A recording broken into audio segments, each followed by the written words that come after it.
don't know what I'm doing here. I'm actually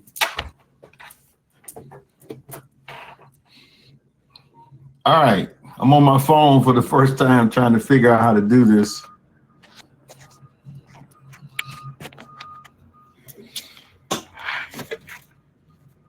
Can y'all see me? Can you hear me? We can hear you. Okay. Wow. You can see me too, huh? Really? Okay. I'm really doing a test right now, trying to see how I could do this because I'm in this hotel room.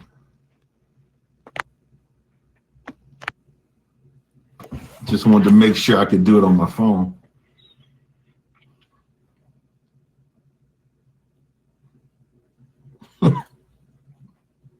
Can hear and see you. Okay.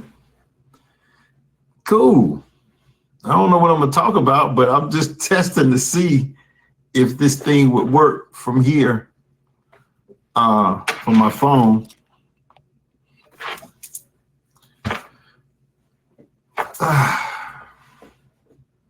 What y'all want to talk about?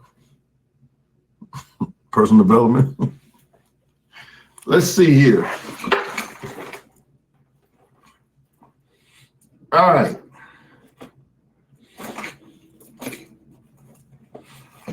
Let's go with my notes here, see if I got some notes we can talk about.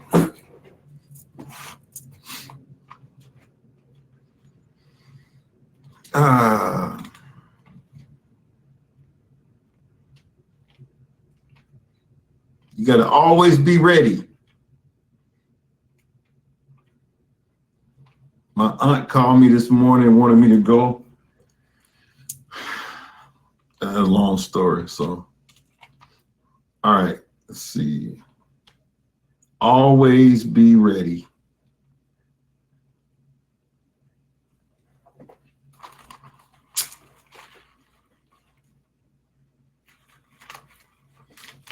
Supposed to always be ready.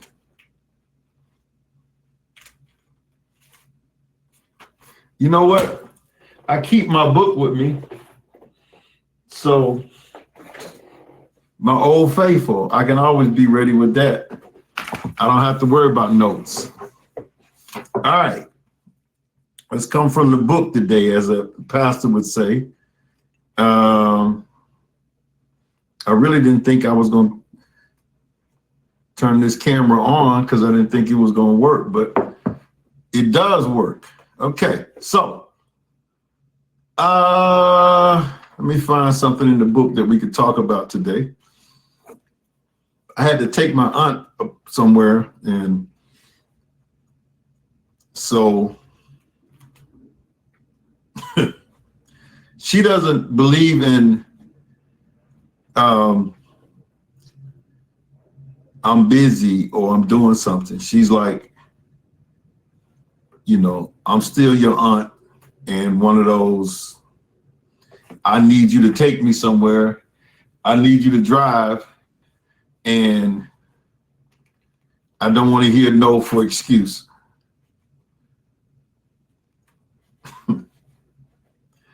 And I'm still that person that will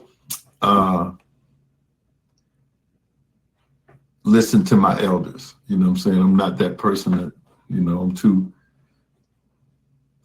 old not to do that. My aunt tells me still, she says, I still can put you across my lap. I'm like, no, you can't. I'm like, no, you can't. You could. I'm like, you could barely move. Talking about putting me across your lap. All right. Let's talk from the book. Okay. We're going to go from chapter 11,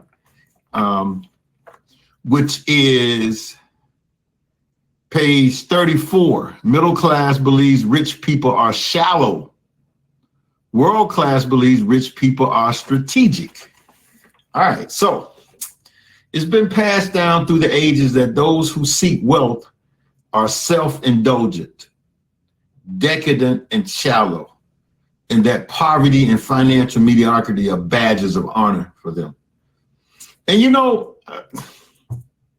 I posted one day that, and sometimes I really believe this, because when you talk to people, man, it's like you just hear some of the craziest stuff. And I just felt like one day, you know how they say the love of money is the root of all evil. And I posted one day, I was just thinking, it seems like the love of poverty is the root of all evil. Because there's more people who love poverty than me. They just love being that person who could say money ain't everything. You know, people love talking about that. You know, money ain't everything. Like, okay, I don't know nobody said it was everything, but it's every place you go in this world, they want it. Every place you go, store, every place you go. This hotel that she has me in, every place you go, they want money. If they didn't want money, then okay, cool. Everything will be great. But every place you go, they don't want poverty. They want you to give them money. Every place you go. Every place. So when he says here that it's been passed down through the ages that those who seek wealth are indulgent, decadent, and shallow, and that poverty and financial mediocrity are badges of honor. You know, it's like I don't have to have all the money. Money ain't everything. Well, poverty ain't everything. Being broke ain't everything. Trust me. It ain't everything. You know, it goes back to the biblical quote that it's easier for a camel to go through the eye of the needle than for a rich man to enter the kingdom of God.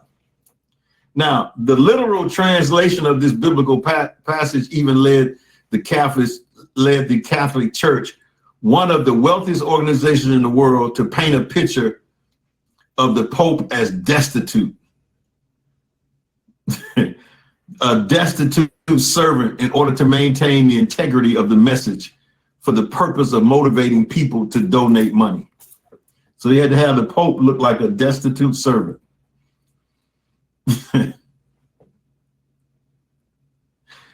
This is not opinion, but historical fact.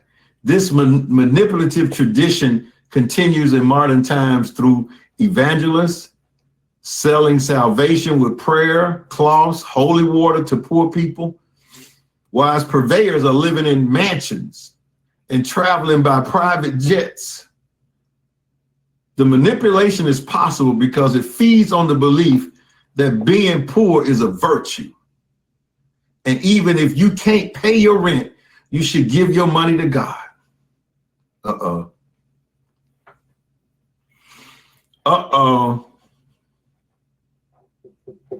Pay that 10%. Uh-oh. I don't know where to go with this. I don't know who on here. The rich see themselves very honest and strategic and make no secret about their desire to build their financial empire. Now, Creflo came back and said that he was teaching the wrong message of the 10% now. But he never gave me back all my 10%. He said he was teaching the wrong message. He said that you should give. You don't have to give 10%. Look, I agree with him. But it's a lot of folks still believing in 10%. So that's a thin line, man. Politics, money, sex, things you shouldn't talk about. Yeah, that was what's the game show when you say stuff like that? Politics, sex, money. Then he say things you shouldn't talk about. It was a $100,000 pyramid or something like that. Things you shouldn't talk about on social media. Things you shouldn't talk about on the Mighty app.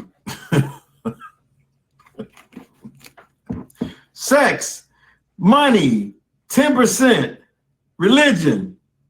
Things you shouldn't talk about on the Mighty app. Okay. This manipulation is possible because it feeds on the belief that poor is virtue. And even if you can't pay your rent, you should give your money to God. Now, the rich see themselves as honest and strategic and make no secret about their desire to build their financial empire. They are straightforward and direct in their approach. They have no interest in manipulation or unethical practices. Their chief aim is to get rich in an honest, above-board manner by serving others. This strategic approach allows them to focus on their goals, move forward with lightning speed. So while the masses scorn the rich and pride themselves on being above materialism, they are drowning in debt with little hope for the future.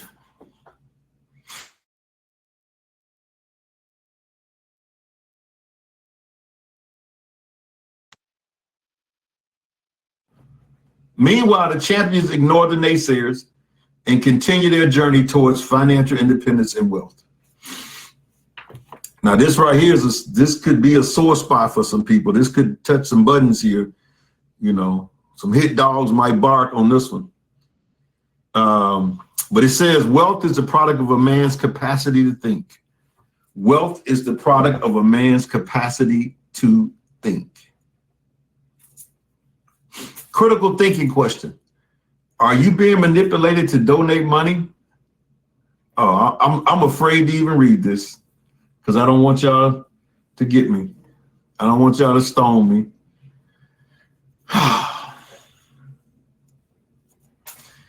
Are you being manipulated to donate money to your church or favorite charity, or are you giving because you believe in the organization?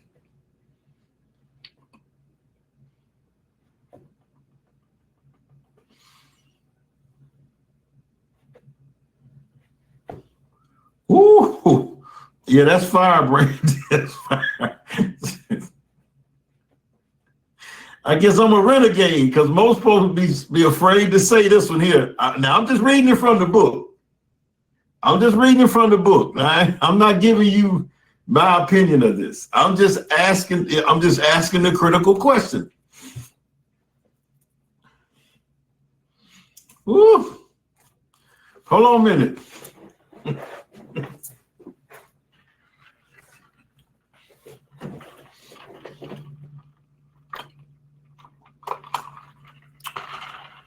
Ooh. Ooh.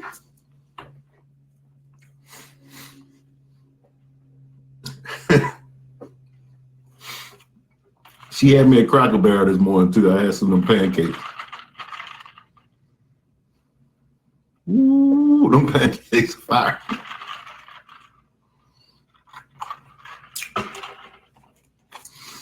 Are you being manipulated to donate money to your church or favorite charity, or are you giving because you believe in the organization?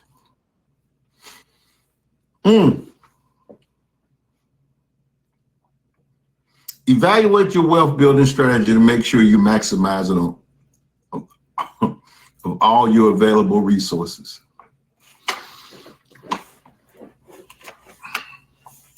Hey, Brandy, I'm gonna read this again. I'm gonna start over.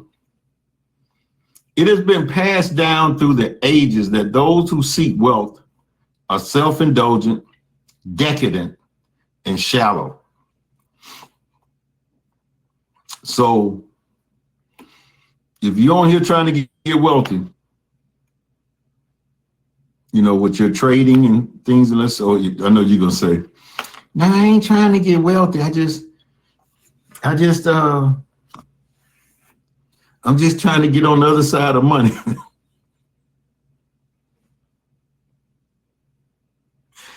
If you're on here trying to get on the other side of money, it's been said that you are self-indulgent, decadent, and shallow. Where's Mr. Rogers? Where's Mr. Rogers? Bring him on. You shooting for wealthy?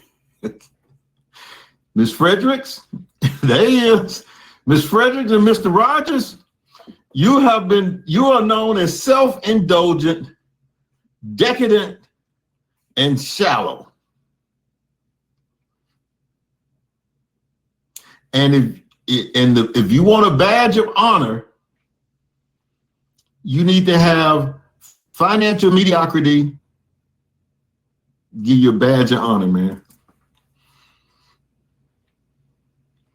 I'm sick of you self-indulgent, decadent, and shallow individuals out here trying to get on the other side of money. Hey, man, I'm just telling you what they say. They've been saying this for years, too. By the way, my aunt kind of said a little of that. She didn't say it this way, but she said a little of that this morning.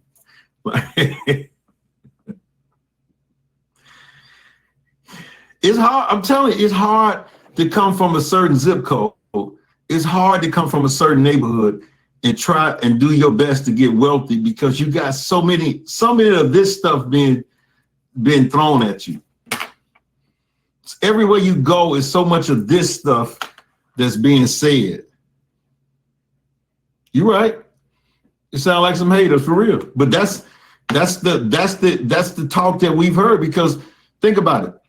If you grew up and nobody that you knew was wealthy, nobody that you knew was wealthy. So now you got to make that, and you feel like you can't get wealthy. So now you got to make that a bad thing. You got to make that a horrible thing. That's you self-indulgent, decadent, shallow individual. Yes, it's real. I'm saying that's what you are. You got to make that thing filthy. Because if not, you have to justify why you're not there. And the way you justify why you're not there is it's a bad thing. I don't want to be self-indulgent. I don't want to be decadent. I don't want to be shallow. I want to wear my badge of honor, which is financial mediocrity. It makes us feel better. It makes people feel better it's like the same thing when you try to advance in your, in life, and people try to hold you back because it ain't that. Is that they don't want to feel left behind. They don't want to feel like, okay, you getting out here and you making things happen and I'm not. They don't want that. People don't want that. They said people want to see you do good, but not better than them. And if you striving to really to change your life financially and get outside of that box and get wealthy on the other side of money, it's a lot of people, right? The programming is real, man. A lot of people ain't trying to hear that, man. And when you in that environment, that's why I say you have to get rid of that. You have to get away from that environment. You have to get in an environment with books. You have to get in an environment where people are already successful who don't look at that as being shallow or decadent, who are helping people financially. Because it's amazing that those same people will take money from you. That's it. Unlearn, relearn again, man. It's a process that we have to put ourselves in to unlearn learn and relearn again. You know, deprogram and reprogram. Wow. All right, that was number 11. Let's go to number 10. Make sure I mark that so I won't do it tomorrow. All right, number 10. Middle class believes money is negative. World class believes money is positive. Ask most people about money, and you'll understand why they don't have any. The masses see ambitious people as greedy and self-serving. They see money as a necessary evil that must be managed, but never focused on. You don't focus on money, you just manage it. After all, there are more righteous pursuits like television, sports, and movies. The idea of building wealth seems shallow. It also seems like a lot of work. The rich see money as a positive tool that has the power to create freedom and opportunity for themselves and their family. Being wealthy gives them the option to live what author philosopher Ayn Rand called the unrestricted existence. This means having the ability to do what they want, when they want, with whom they want, for as long as they want, without limitations. Wow. Let me say that again. The unrestricted existence. This means having the ability to do what they want, when they want, with whom they want, for as long as they want, without limitations. It also gives them the freedom to engage in their favorite pastimes, no matter how lavish or seemingly impractical to the masses. Many millionaires form charitable foundations and donate substantial sums to the less fortunate. Without the ongoing support of wealthy benefactors, most charities would not survive. So if it wasn't for the wealthy benefactors, if it wasn't for the people who the poor and the middle class call decadent, they're called shallow, they're called evil. If it wasn't for those people, most of the fundraisers wouldn't even exist. I mean, most of the charities wouldn't even be in existence because those are the ones that support it. So while the middle class demonizes it and criticizes the world class for selfishness and greed, the latter is donating the lion's share of the money. You know, and no churches turning down that money, and no foundations and no charitable organizations turning down money from these decadent, shallow individuals. They ain't turning down. They're not sending back any money. Many also pay more taxes in a year than most people pay in a lifetime, but are essentially responsible for funding the infrastructure of the government's tax base. At the heart of this level of thinking is the belief that money is either a tool or a tool of evil or empowerment. Which one? The belief you adopt will lead you to abundant wealth or middle class mediocrity. Wow. So, okay, the heart of this level of thinking is the belief that money is either a tool a tool of evil, or it's empowerment. Which one is it? Is it a tool of evil or it's empowerment? Because it says the belief you adopt will lead you to abundant wealth or middle class mediocrity, either one. Remember, I always talk about that.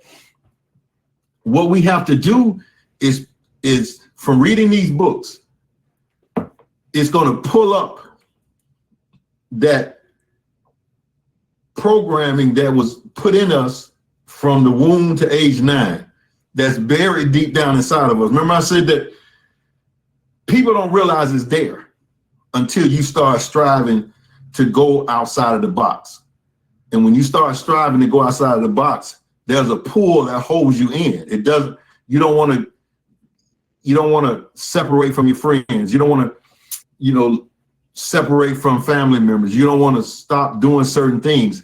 That's that programming that was put in us in our community in that zip code we lived in from the womb to age 9. It's buried inside of us. We think that we don't think it's there because we went on in life and got a good job, nice house, nice car. And so we don't realize that that is buried deep down inside of us until we start stretching to get outside of that box, to go to another level. Then that thought, that old man, that old person come up to you, it comes up. And the thoughts come up. And that's why I say in these books that we read, we have to decide which one we're going to go with. We got to decide, is it evil or is it empowerment? Because it's either going to have us wealthy or mediocre.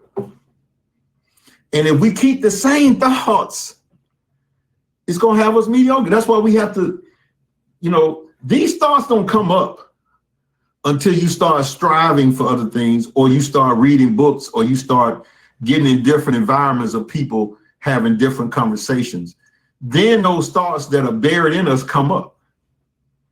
Or when you, like I told you, when I met with those guys at MARTA, and they were sharp. But then when we started talking about going to another level outside of the job, you could see it in their eyes. You could see those thoughts coming up in them that says, you can't do that. That ain't what you do, man. You shouldn't even. And so when those thoughts come up, we got to make a decision. Do I throw those away and use and reprogram myself for empowerment? Or do I keep those thoughts and we all stay mediocre?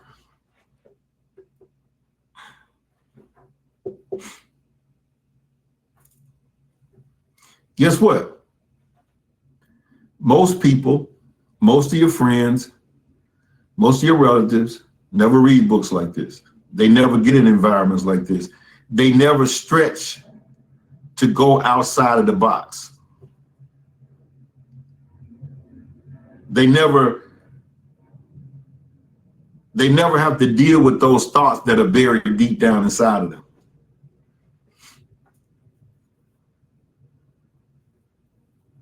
So, but you who are advancing and looking to go further in life, you got to deal with that.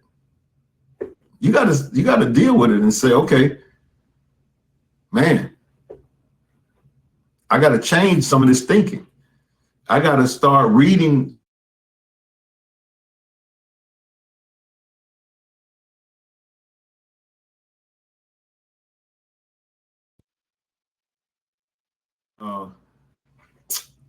Focusing on my dreams and goals. That's going to keep me strategizing and moving forward.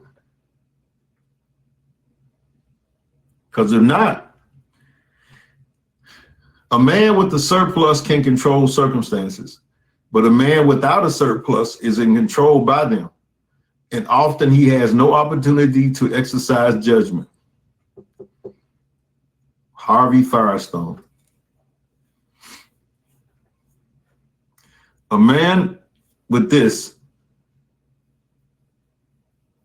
controls circumstances, but a man without this often has no opportunity to exercise judgment.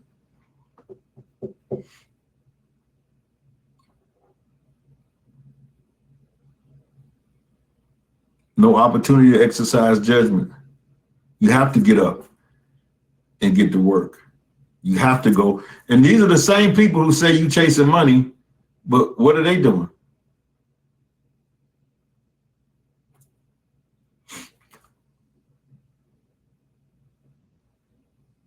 The critical thinking question: do you believe rich people create more opportunities or problems?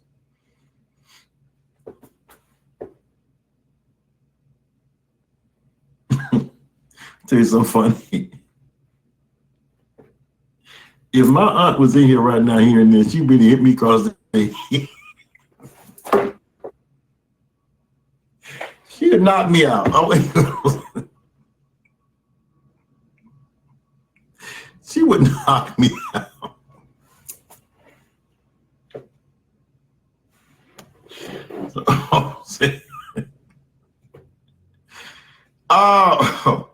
Make a list of the things you would do if you were a millionaire. Wow. What would you give? How many people would you give to? How much would you give your church? How much would you give your aunt? How much would you give your family members? How much? Well, I know some of y'all probably ain't getting them jokers nothing. Not a doggone thing. But think about it. You're a multimillionaire right now. What would you, I mean, how much would you give? The same people who want you, who say that giving, you know, your 10%, giving all, you know, everything, they don't want you to even get there. I mean, if you get there, then you can, it's so contradicting. It really is. It's so contradicting. That's why you can't be in that environment. That's why you have to be in this private club here. I'm not going to contradict. If you get in this private club and we talk every day, that's why you have to be in here. That's why you get your friends in here. So we all can talk the same language.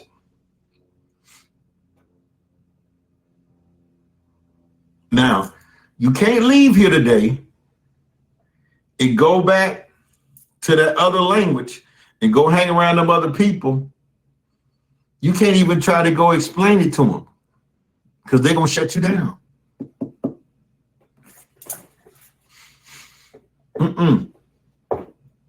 What you do is you just read a little bit more, you know, look at your goals and visions, you know, your vision board a little bit more. Look at some of the training videos more on, you know, how to trade, what everything that you want to learn, look at it. And then meet me back here again a little bit later. Now I know how to do it on my phone, and because I didn't think I was going to be able to do it. I really didn't. I didn't know what I was doing here. So I'm good. Keep looking. All right, I'll be back. I'll be back in a few. I don't know when. But yeah, keep doing it. That's it. That's it. All right, Jacqueline. Thank you. Thank you. Let me see if I know how to end. I'll see end button. Peace. Are you sure you want to end live stream? Yes.